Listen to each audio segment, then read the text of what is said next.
Learn from yesterday, live for today, and hope for tomorrow. Hello, my dear learners. Assalamu alaikum. Welcome to English Extra. I hope you all are fit and fine. Today, we are going to learn some sentences. So, let's get started the class. Dear students, have a look at the board. Number A, very few cities in the world are as busy as Singapore. বিশ্বের মধ্যে খুব কম শহরই আছে সিঙ্গাপুরের মতো এত ব্যস্ত। So very few কিংবা no other দিয়ে যেই সেন্টেন্সগুলো শুরু সেগুলো হচ্ছে পজিটিভ ডিগ্রি। এটাকে আমাদের করতে বলা হয়েছে কম্পারেটিভ। আর পজিটিভ থেকে কম্পারেটিভ করতে হলে সবার শেষে যে অ্যাজ থাকে তারপরের অংশটা প্রথমে নিয়ে আসতে হয়। তাহলে এটা সিঙ্গাপুর, সেটাকে আমরা প্রথম লিখলাম সাবজেক্ট রূপে। এরপরে ভার্বের কাছে যাও, ভার্ব হচ্ছে আর। আর ছিল সিটিজ হওয়ার কারণে এইবারে কিন্তু আমাদের সাবজেক্ট হচ্ছে ইজ। এই কারণে আরটা চেঞ্জ হয়ে ইজ হবে, যেহেতু সাবজেক্ট হচ্ছে থার্ড পারসন সিঙ্গুলার নাম্বার। এরপরে ইজ বিজি, এটা হচ্ছে আমাদের ডিগ্রি এখানকার, এটা পজিটিভ ফর্ম, এটা কম্পারেটিভ ফর্ম হবে বিজিআর। আর ডিগ্রি কম্পারেটিভ করতে হলে অ্যাডজেক্টিভের পরে কি দিতে হয়? দেন। আর ভেরি ফিউ এর জন্য বসবে মোস্ট আদার। তারপর বাকি অংশ সিটিজ ইন দ্য ওয়ার্ল্ড। অনেক easy. B number, of all the hotels, সমস্ত হোটেলের মধ্যে the Raffles is the finest. সবগুলো হোটেলের মধ্যে রাফেল হচ্ছে সবচেয়ে সুন্দর। তাহলে এটা পজিটিভ করতে বলা হয়েছে, এখানে কিন্তু ওয়ান অফ দ্য নেই, বলছে অফ অল দ্য হোটেল, সব হোটেলের মধ্যে রাফেল হচ্ছে সবচেয়ে ভালো। তাহলে এটা পজিটিভ করলে আমরা কি ইউজ করব? No other. No other. আর নো আদার হচ্ছে একটা সিঙ্গুলার নির্দেশক ওয়ার্ড, সেই কারণে হোটেলস এর জায়গায় আমরা লিখব হোটেল। আর আমরা ভার্বের কাছে যাই, ভার্ব হচ্ছে ইজ, তারপরে স্ট্রাকচার অনুসারে দিতে হবে অ্যাজ। ডিগ্রি ছিল এখানে ফাইনেস্ট, এটা কম্পারেটিভ ফর্ম, পজিটিভ ফর্ম হচ্ছে ফাইন অ্যাজ রাফেলস। এই যে এটা ডিগ্রি, তার আগে অ্যাজ বাসো, আবার পরে অ্যাজ, অথবা দুইটা সহজে মনে রাখার জন্য যে ডিগ্রি এর আগে অ্যাজ পরে অ্যাজ। খুব সহজেই আশা করি তোমরা বুঝতে পেরেছো। Now look at number C.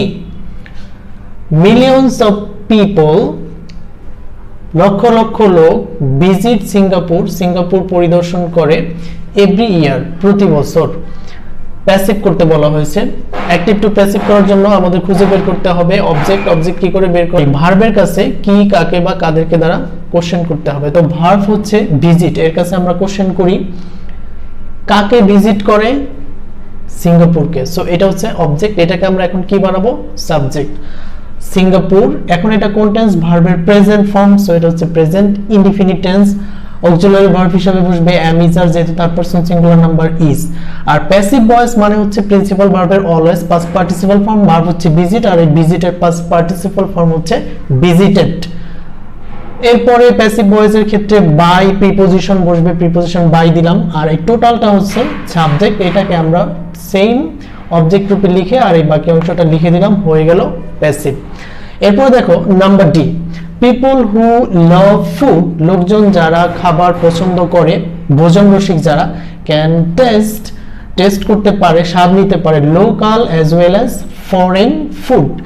এই যে হোটেলের কথা যেটা বলা হয়েছিল রাফেলস, সেখানে লোকজন গিয়ে স্থানীয়, অর্থাৎ এখান অন্য কোনো কান্ট্রি থেকে গিয়ে যদি বলে আমাদের দেশের খাবার, স্থানীয় খাবার অথবা ফরেন খাবার যদি চায়, দুইটাই তারা এখানে টেস্ট করতে পারে। এটা সিম্পল করতে বলা হয়েছে। এটা সিম্পল মানে আসলেই করাটা অনেক সিম্পল। কিভাবে? সেটা হচ্ছে এখানে দেখো হু আছে, এটাকে বলা হচ্ছে relative pronoun. Who is that, এগুলো হচ্ছে রিলেটিভ প্রোনাউন। সো এইরকম সেন্টেন্স কমপ্লেক্স, এই কমপ্লেক্স সেন্টেন্সকে সিম্পল করতে হলে নিয়মটা হচ্ছে খুবই সিম্পল। সেটা হচ্ছে এটা বাদ দিতে হবে আর পরবর্তী ভার্বের সাথে হবে আইএনজি। দেখো আনসার পিপল, এই যে হুটা আমরা বাদ দিলাম, তারপর লাভের সাথে দিলাম আইএনজি, আর সব কিছু একেবারে সেম। খুব সহজ কিন্তু সিম্পল করা। নাম্বার ই দেখো, পিপল অফ সিঙ্গাপুর, সিঙ্গাপুরের লোকজন আর ওয়েল বিহেভড, তাদের আচরণ খুবই সুন্দর, ওয়েল বিহেভড। এটা নেগেটিভ করতে বলা হয়েছে। তাহলে নেগেটিভ করার নিয়মটা হচ্ছে ভার্বের অক্সিলারি ভার্বের পরে নট দিতে হয়, আর সেন্টেন্সের অ্যাফার্মেটিভ সূচক যে ওয়ার্ড আছে সেটার অপোজিট উল্টাটা দিতে হবে। So the people of Singapore, সিঙ্গাপুরের লোকজন, আমরা ভার্ব দিলাম আর ভার্বের পরে কি হবে? নট। অক্সিলারি ভার্বের পরে হবে নট। এরপর ওয়েল বিহেভড, সুন্দর আচরণ, তাহলে এটার উল্টা অপোজিট ওয়ার্ড হচ্ছে ওয়েল এর জায়গায় আমরা ইউজ করব ইল, আর নট ইল বিহেভ। আশা করি খুব সহজেই তোমরা বুঝতে পেরেছো। Dear learners, now have a look at number F.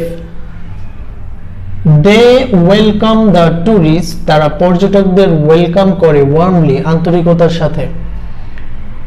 Passive, তো প্যাসিভ করলে শুরুতে কি বের করতে হয়? অবজেক্ট। আর অবজেক্ট বের করার নিয়ম কি? সেন্টেন্সের ভার্বের কাছে কোশ্চেন করতে হবে কি, কাকে, কাদের, কাদের। এই সেন্টেন্সের ভার্ব কি? ভার্ব হচ্ছে ওয়েলকাম। তাহলে আমরা কোশ্চেন করি কাদেরকে ওয়েলকাম জানায়? টুরিস্টদের। দা টুরিস্ট, সেটাকে আমরা সাবজেক্ট বানালাম দা টুরিস্ট। এটা কোন টেন্স? ওয়েলকাম, প্রেজেন্ট ফর্ম মানে প্রেজেন্ট ইনডিফিনিট। আর টুরিস্ট যেহেতু প্লুরাল নাম্বার, এম ইজ আর এর আর হবে। আর এখানে অ্যাডভার্ব যেটা আছে সেটা আমরা অক্সিলারি ভার্বের পরেই বসিয়ে দিলাম ওয়ার্মলি। এরপর প্রিন্সিপাল ভার্ব কি? ওয়েলকাম। আর প্যাসিভ ভয়েস মানে সবসময় প্রিন্সিপাল ভার্বের কোন form? Past participle form, welcomed. তারপর প্যাসিভ ভয়েস মানে হচ্ছে বাই হবে, আর সাবজেক্ট যেটা আছে দে, এটার অবজেক্টিভ ফর্ম হচ্ছে দেম। এরপর হচ্ছে G number, they R industrious, তারা পরিশ্রমী। নেগেটিভ করতে বলা হয়েছে, এ নেগেটিভ করা খুবই সহজ। তারা পরিশ্রমী তার মানে তারা অলস নয়। সো দে আর, শুধু আর এর পর একটা নট হবে, আর ইন্ডাস্ট্রিয়াস এটার অপোজিট হচ্ছে লেজি, পরিশ্রমী আর অলস। এরপরে দেখো H number, they are too polite to misbehave with others, তারা অনেক বেশি ভদ্র, অন্যের সাথে যে খারাপ ব্যবহার করবে সেটা তারা পারে না। তাহলে এটা কমপ্লেক্স করতে বলা হয়েছে। টু ডট ডট টু থাকলে সেই নিয়মটা হচ্ছে প্রথম টু উঠে গিয়ে বসে সো, আর দ্বিতীয় টু উঠে গিয়ে বসে দ্যাট। আরো কিছু কাজ করতে হবে, তো আমরা লিখলাম দে আর সো পোলাইট দ্যাট, তারা এত বেশি ভদ্র যে।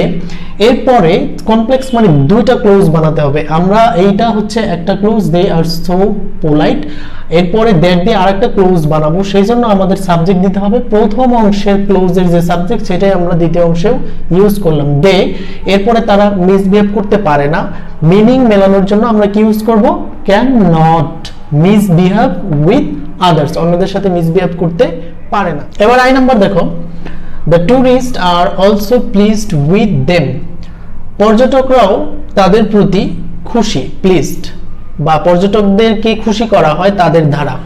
এটা অ্যাক্টিভ করতে বলা হয়েছে। তো অ্যাক্টিভ করার জন্য প্রথমে খুঁজে বের করতে হবে। প্যাসিভ করার জন্য কি বের করতে হয়েছিল? অবজেক্ট। তাহলে অ্যাক্টিভ করার জন্য বের করতে হবে সাবজেক্ট। আর সাবজেক্ট বের করার নিয়ম হচ্ছে সেন্টেন্সের প্রিন্সিপাল ভার্বের কাছে কোশ্চেন করতে হবে কে বা কারা দ্বারা। তাহলে আমরা কোশ্চেনটা করি কারা খুশি করে? তারা। তাহলে এই দেমটা এর সাবজেক্টিভ ফর্ম কি হবে?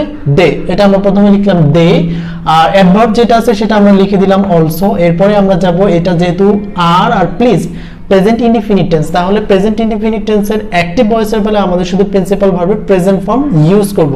সো প্রিন্সিপাল ভার্ব হচ্ছে প্লিজ, প্লিজড দেয়া আছে, যেহেতু এটা প্যাসিভ ছিল আমরা করতেছি অ্যাক্টিভ, তার মানে প্রেজেন্ট ফর্ম হবে they also please.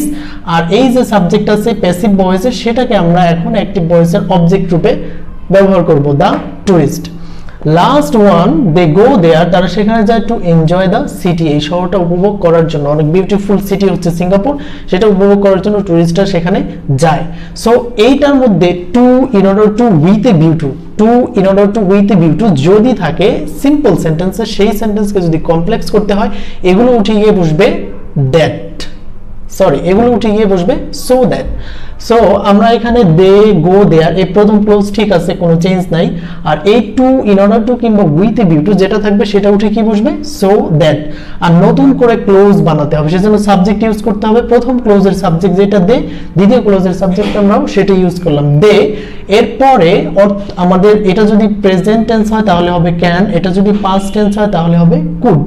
So that, যাতে দে ক্যান, তারা পারে, এরপর এনজয় দ্য সিটি, এই শহরটি উপভোগ করুন। My dear learners, this is all from me in my today's class. I hope you have enjoyed the class. If you face any kind of problem, please let me know in the comment section. Hope to see you soon in the next class with another episode. Till then, take care. Allah Hafiz.